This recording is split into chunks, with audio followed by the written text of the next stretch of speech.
حامیم قسم دی په څرګند کتاب بشک مونږه هغه عربي قرآن ګرځولای دی کېدای شي چې تاسو ور باندې وپوهیږئ او دا په حقیقت کې په الکتاب یعنی لوح محفوظ کې ثبت دی زمونږ په وړاندې د لوړې مرتبه خاوند او له حکمت ډک کتاب نو آیا موږ له تاسو نه په بیزاری دو سره تاسو ته د نصیحت دغه درس یعنی قرآن لېګل صرف په دې خاطر پریږدو چې تاسو له حد تیر شوي خلک یاست او څومره پیغمبران مو په پخوانیو قومونو کې استولي هیڅ کله داسې نه ده شوی چې کوم پیغمبر هغه ته راغلی وي او هغه په هغه پورې مسخري نه وي کړی نو کوم خلک چې له دوی نه ډیر زیات زور ورو موږ هغه هلاک کړل د مخکنیو قومونو مثالونه تیر شوي دي کله دوی نه پوښتنه وکړي چې زمکه او اسمانونه چا پیدا کړی دي نو دوی به خپل وایي چې دا همغه برلاسي په هر څه په ذات پیدا کړی دي همغه ذات چې ستاسو لپاره دغه زمکه زنګو ګرځوله او په دې کې ستاسو لپاره لارې جوړې کړې ترڅو چې تاسو د خپل منزل مقصود لار وموندلای شئ هغه ذات چې په یو خاصه اندازه کې له اسمانه اوبونه ځلې کړې او د هغو په وسیله ممراز مکه راځوندې کړه په همدې ډول به یو ورځ تاسو له زمکې نه یعنی په قیامت کې له قبرونو څخه راوېستل شئ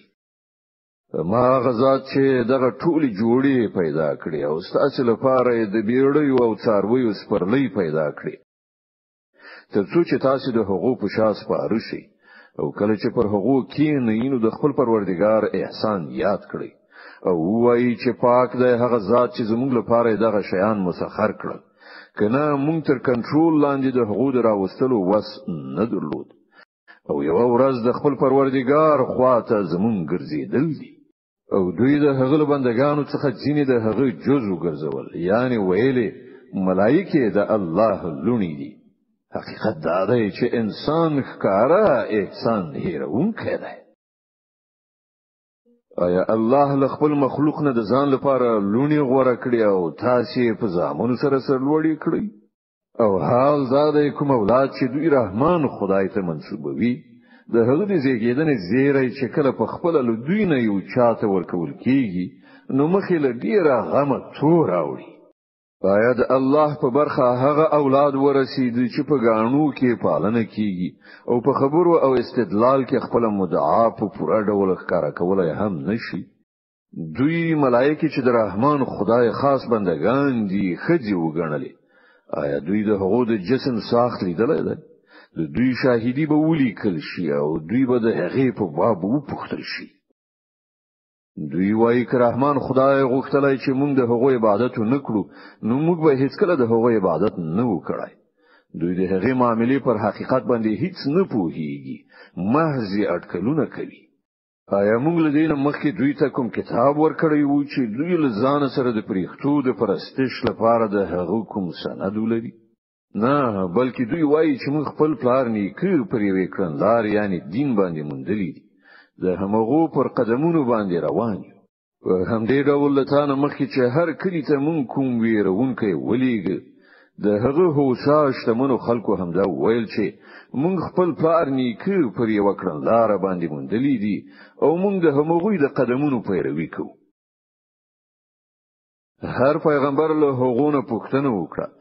تاسو به پر همغه وایرانه زی چې پر هغه باندې تاسو خپل پلار نیکه مونډلی دي اگر که زله هغه لارې نه ډیره صحیح لار تاسو ته دروخم وی ټول پیغمبرانو ته همدغه جواب ورکړ چې د کوم دین خواته د بلنې لپاره چې تاسو لېګل شوی مونږ په هغه باندې کافران په پای کې مونږ له هغونه غچ واخیست وګوره چې د دروغو غنونکو عاقبت څه شو یاد کړه هغه وخت چې ابراهیم خپل پلار او خپل قوم ته ویلی و چې تاسو چې د کوم شیانو بندگی کوئ زما له هغو سره هیڅ اړیکه نشته زما اړیکه یوازې له هغه ذات سره ده چې زی پیدا کړم هغه به ماته لارښوونه وکړي او ابراهیم هم دغه یوازې د خدای عبادت کلمه له ځان نه ورسته په خپل اولاد کې پرې خودله ترڅو چې هغوی د دې لوري ته رجوع وکړي د دې لپاره هم چې کله دغه خلکو د نورو په بندګۍ لاس پورې کړ نو ما دوی لمنځه یو نه وړل بلکې ما دوی او دوی پلار نیکه ته دنیوي متاع ورکړه تر دې پورې چې دوی ته حق دین او څرګند بیانونکی پیغمبر راغی او کله چې دوی ته هغه حق دین راغی نو دوی وویل چې دا خو کوډی دی او موږ د دې له منلو نه انکار کوو وای دا قرآن د دوه خارونو لویو سړیو نه پر یو چا باندې ولې نازل نه کړای شو آیا ستاسو رب د رحمت ویشل دوی کوي د دوی د دنیوي ژوندانه تیرول وسایل خو مونږ د دوی په منځ کې ویشلې دي او د دوی ځینو ته پر ځینو نور باندې په درجو سره پورتواله یې مونږ ورکړای دی تر څو چې دوی یو بل استخدام کړي او ستاسو رب رحمت له هغه شتمنۍ نه زیات قیمتي دی چې دوی راغونډوي او کدا نو وای چې ټول خلک به د مال او شتمنۍ په شوق دی وی کړنلاري شي او کفر او فساد خواته به مخ واړوي نو مونږ به پر رحمان خدای باندې د کافر کیدونکو د کورونو چتونه او د هغوی زینې چې هغوی ور باندې بامونو ته خيږي ټول د سپینو زرو ګرځولیو او د هغوی دروازې او د هغوی تختونه چې هغوی ور باندې تکي وهونکي کینی دا خو محض د دنیوي ژوندانه متاع ده او آخرت ستاسو پروردگار په وړاندې صرف د تقوا دارو خلکو لپاره ده څوک چې د رحمان خدای له ذکر نه ځان په غفلت کې اچوي مونږ پر هغه باندې یو شیطان مسلط او هغه ملګری چی دا شیطانان دغه خلک پر سم لار باندې لټلو څخه منع کوي او هغوی له ځان سره د اګومان کوي چې مونږ سم روان یو په پای کې چې کله دغه انسان زمونږ حضور ته راشي نو خپل شیطان ته به وایي کاش کې زما او ستاسو ترمنځ د ختیځ او لویدیځ لري والای وای ته خو ډیر بد ملګری شوې په هغه وخت کې به دوی ته وویل شي چې کله چې تاسو ظلم کړی دی نو نن تاسو لپاره دا خبره هیڅ ګټوره نه ده چې تاسو او تاسو شیطانان په عذاب کې یو ځای نو آیا ای پیغمبره ته به کانو واوروي یا بلندو ته او په څرګند گمراهۍ کې غورځېدلو خلکو ته لار وخی نو یا به دا وی چې تا به موږ د دوی له عذاب نه مخکې وفات کړو نو موږ ول دوی نه په آخرت کې غچ واخلو او یا دا چې په تا به موږ وګورو د دوی هغه عذاب چې دوی سره مو وعده کړی نو موږ پر دوی برلاسي ته په هر حال هغه کتاب ټینګ ونیسه چې د وحی په وسیله تاسو لېږل شوی دی په یقیني ډول ته پر سم لارې حقیقت دا دی چې دغه کتاب قرآن ستاسو لپاره او ستاسو قوم لپاره یو ډیر لوی پند دی او ډیر ژر بل تاسو څخه د په باب پوښتنه وکړئ شي لته مخکې چې موږ څومره پیغمبران لیږلي وو له هغو ټولو نه پوښتنه وکړه آیا موږ له رحمان خدای نه پرته نور خدایان هم د خلکو معبودان ګرځولي وو چې د هغو بندګي وشي موږ موسی له خپل نکانو سره فرعون او د هغه د سلطنت اراکینو ته ولېږ او هغه ورغه ویل چې زه د عالمینو د پروردګار پیغمبر یم بیا کله چې هغه زمونږ نکانې هغه ته وړاندې کړې نو هغه ور باندې وخندل مونږ دی ویل پاسه یو داسې نکانه هغه ته خودل چې له مخکنی نه بل زیاته لوی و او مونږ هغه بیا په عذاب کې راګیر کړل ترڅو چې هغه خپل چارچلن نه راوګرځي د هر عذاب په وخت کې به هغه ویل ای کوډګرا د خپل پروردګار له خوا چې کوم منصب در په برخه شوی دی د هغه پر اساس زموږ لپاره له هغه نه دعا وکړه مونږ به مرو پر سم لار برابر شو او څنګه به چې مونږ له هغه نه عذاب استکاو هغه به خپل خبرې نه اوختل یو ورځ فرعون د خپل قوم په منځ کې په لوړ غږ وویل ای خلکو د مصر پاچاهي زمانه ده او دغه ویالي زما تر مانی لاندې نه بهيږي آیا تاسو نه وینئ زه خیم که دغه سړی چې ذلیل او حقیر دی او خپل خبره هم څرګند نشي بیانولای کریخیا ویون کیدای ولی پر دې باندې د سرو زرو بنگړي راخته نشول یا له هغه سره پرختي پیوسته سفتړلې رانغلي هغه خپل قوم سپکو غاڼه او هغه د هغه اطاعت وکړ په حقیقت کې هغه فاسقان خلقو په پای کې چې کله هغه مونږ په غوسه کړو نو مونږ له هغه نه غچ واخیست او هغه مو ټول یو ځای غرق کړل او د ورسېو نسلونو لپاره مو د پخوانیو یو کیسه او د پند اخیستلو وړ نمونه وګرځول او د عیسی د مریم زوی د مثال وړاندې کولو سره سم ستاسو د قوم خلکو پر هغه باندې شور زوګ جوړ کړ او وی ویل چې زموږ معبودان خېدي او که هغه دغه مثال هغوی ته محض د خبرو اړولو لپاره وړاندې کړی دی. حقیقت دا دی چې دوی جګړه مار خلک دي. دغه عیسی دې پرته بل څه نو یو بنده و چې موږ ور باندې پیرزوینه وکړه او د بنی اسرائیل لپاره مو د خپل قدرت یو نمونه وګرځاو. که موږ غوښتي وای نو له تاسو نه به مو پرښتې پیدا کړې وي چې په ځمکه کې ستاسو جانشینان وای.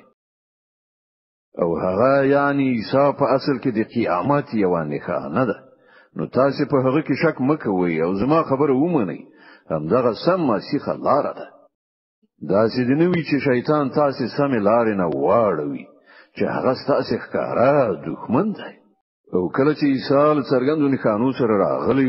نو هغه ویلی و چې زه تاسو ته له حکمت سره راغلم او د دې لپاره راغلم چې تاسو ته د دین او حقوق خبرو حقیقت ښکارا کړم چې په حقوق کې تاسو اختلاف کوئ. په دې اساس تاسو له الله نه وویریږئ او زما اطاعت وکړئ. حقیقت دا دی چې همغه الله زما پروردگار هم دی او تاسو پروردگار هم. تاسو د همغه عبادت وکړئ. همدغه سم مسیح لاره ده. او د هغه له دغه روخانو کوونو سره ډلو په خپل منځو کې اختلاف وکړ. نو تباهی ده د هغو خلکو لپاره چې هغوی ظلم وکړ دی وی دردناکي ورځې له عذاب نه.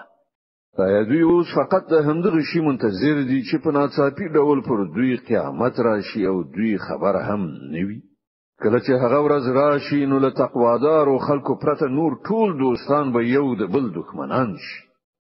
ای زما بندگانو نن ستاسو لپاره څه ویره نشته او نو به در باندې څه غم راشي. هغه خلکو ته چې زمون پر آیاتونه ایمان راوړی او امر منونکي ویل شي چې ننوځي جنت ته تاسو او تاسو میرمنې تاسو به خوشاله کړئ شي. د هغو په مخ کې به د سرو زرو ګلاسونه او جامونه ګرځول کیږي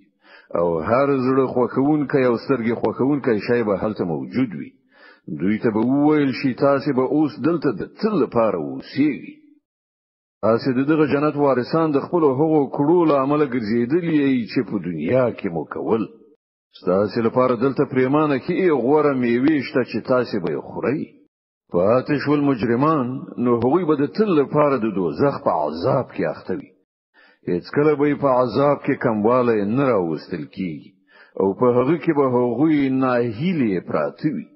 پر هغه موږ ظلم نه دی کړی بلکې هغوی خپل پر خپل ځان ظلم وکړ. هغوی به غږ وکړي ای د دوزخ مالکه یعنی خازنه